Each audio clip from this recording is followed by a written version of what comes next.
এক মহিলার মাসিক শেষ হওয়ার পরে 5 দিন পরে আবার শুরু হয়েছে। এখানে কি নামাজ রোজা করতে পারবেন কি? আসলে বর্তমানে একটা সমস্যা হচ্ছে যে মাসিক শুরু এবং শেষের ব্যাপারে অনেকেই বিভ্রান্ত অবস্থায় আছেন।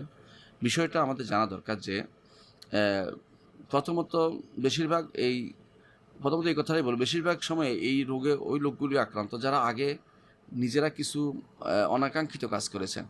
আল্লাহর বিধানকে লঙ্ঘন করার জন্য কেউ বিভিন্ন রকমের পদ্ধতি আবিষ্কার করে সন্তান ধারণ বন্ধ করার জন্য যখনই এগুলি করেছেন, অনেকেই আমাকে ফোন করে তা জানিয়েছেন তারা এই অন্যায়গুলি করেছেন। পরবর্তীতে সেটা তার জন্য বিরাট বিপদের কারণ হয়ে দাঁড়িয়েছে এবং সেটার কারণে এখন এই অনাকাঙ্ক্ষিত অবস্থা তৈরি হয়ে যায় যা কেউ চায় না। সাধারণত অ্যা মাসিক একবার হলে সেটা তার সুস্থতা, তার এই জরায়ুর সুস্থতায় প্রমাণ করে যে সুস্থ হওয়ার জন্য কারণে সেটা যাবে এবং সেটা আল্লাহর পক্ষ থেকে নিয়ম বেঁধে দিয়েছে। বানাত বনি আদম, বনি আদমের মেয়েদের উপরে লিখে দিয়েছে। এটাকে খারাপভাবে দেখার কোনো উপায় নেই। পাশ্চাত্য বা বিভিন্ন দেশে আজ দেখা যাচ্ছে এটাকে বন্ধ করার জন্য বিভিন্ন পদ্ধতি আবিষ্কার করছে। অনেকেই তো কেটেই ফেলে, অনেকে এটাকে স্থায়ীভাবে বন্ধ করে দিচ্ছে। এর মাধ্যমে সে আর কোনোদিন সন্তানের মা হতে পারবে না।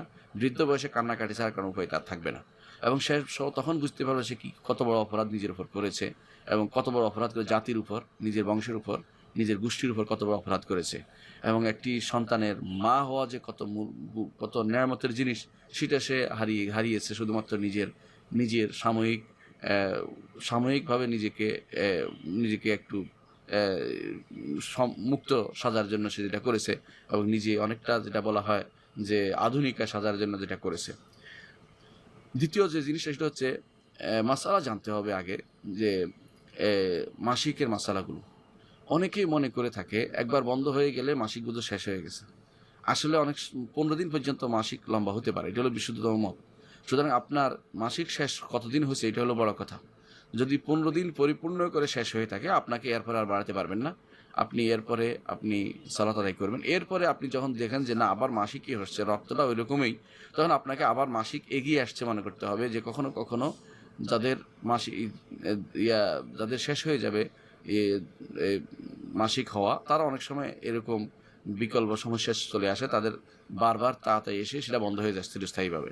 এজন্য অনেক সময় পরবর্তী চলে আসে। সেটা মাসিক হতে পারে। কিন্তু বেশিরভাগ সময় তা হয় না। এত 5 দিন পরে আসে না। আপনি হয়তো 10 দিন গুনেছেন, 5 দিন পরে আবার কয়দিন পরে 5 দিন গুনেছেন, পরে আবার দেখা গেছে। এর অর্থ হচ্ছে আপনি আসলে তখনও সুস্থ হয়ে ওঠেননি পরিপূর্ণভাবে।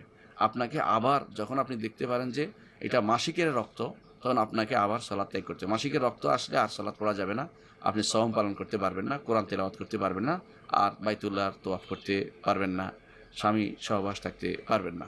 তাহলে এই কাজগুলো আপনি মাসিক হলে যেগুলো করতে পারবেন না সেগুলো এখন আর করতে পারবেন না, যদি সেটা মাসিকের রক্তই হয়। ৩ নম্বর হচ্ছে অনেকে মনে করেন রক্ত দেখলেই মাসিক মনে করে থাকেন, তা কিন্তু ঠিক নয়। মাসিকের রক্ত কালো হয়ে থাকে আর অন্যগুলো লাল হয়ে থাকে। সুতরাং রোগ আক্রান্ত হওয়ার কারণে হতে পারে। আপনি সেটা নিজে দেখে নেবেন। তাহলে আমরা কি বললাম? প্রথমে যে আপনি যদি কোনো দিনের ব্যাপারে হেরফের করে থাকেন, তাহলে দিন আপনার শেষ হয়নি বলেই বাকিটা মাসিক হিসাবে মেনে নেবেন। আর যদি দিন কমপ্লিট 15 দিন গুনে থাকেন তারপর দেখা যায়, তাহলে 2 অবস্থা হতে পারে। একটা হচ্ছে মাসিক এগিয়ে আসছে সেটা দেখে নেবেন মাসিকের রক্ত কিনা। সেটা না হলে আপনি রক্ত দিয়ে পরীক্ষা করবেন যে রক্ত যদি কোনো মাসিকের না হয়, অর্থাৎ সেরকম গাঢ় কালো না হয়, লাল রক্ত হয়, তখন আপনি বুঝবেন যে এটা রোগ। আপনি সেখানে পট্টি বেঁধে বা ডায়াপার্স বেঁধে নামাজ প্রতি ওয়াক্তের জন্য একবার অজু করে সালাত আদায় করতে পারবেন, কোরআন তেলাওয়াত করতে পারবেন এবং সেটার জন্য এবং আপনি স্বামীর সাথেও থাকতে পারবেন। শরীর থেকে কোনো নিষেধাজ্ঞা জারি করা হয়নি, কারণ এটা তো আপনার রোগ। আর রোগের কারণে এই জিনিসগুলো নিষেধ হয় না এবং সেটা প্রতি সলাতে একবার করে আপনাকে অজু করতে হবে। প্রতি সলাতে, অর্থাৎ আপনি একবার প্রতি সলাতের ওয়াক্ত হইলেই অজু করবেন। এই ওয়াক্তে আপনি সালাতগুলি পড়ে নিতে পারেন, পরের ওয়াক্তে আবার আপনাকে অজু করতে হবে। এটা হচ্ছে এখানকার মাসালা। আশা করি বিষয়টি আপনি বুঝতে